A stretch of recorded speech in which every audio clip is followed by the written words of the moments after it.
అక్కడ కుప్పలు తెప్పలు ఇచ్చిన వాళ్ళే ఉచితాలు. మాకంటే అవును అవును. కానీ ఏ ఉచితాలు ఇవ్వని విజయ్ గెలిచాడు, ఇస్తానని చెప్పి గెలిచాడు. అంతే, అది ఇక్కడ పాయింట్. అంటే నమ్మేరు విజయన్ అక్కడ. మనకి ఇక్కడ సమస్య ఏంటంటే చిరంజీవి చేసిన తప్పు నిలబడకపోవడం. వాస్తవంగా 2009 కరెక్ట్ టైం కాదు అవునా? అతనికి. ఎందుకంటే అప్పటికొచ్చి రాజశేఖర రెడ్డి 5 ఏళ్లే కదా.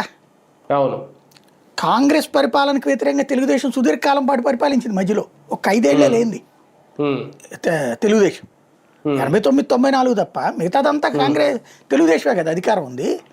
82, 83 to 85, 85 to 89, 94 to 99, 99 to 2004.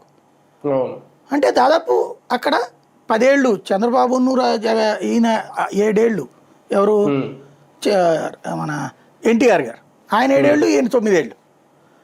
అక్కడ దాదాపు 16 ఏళ్ళు వాళ్ళు పరిపాలించేశారు తెలుగుదేశం. కాంగ్రెస్ పార్టీ వచ్చి అప్పుడు 5 ఏళ్లే కరెక్ట్గా, ఓన్లీ మళ్ళీ 5 మధ్యలో వచ్చింది.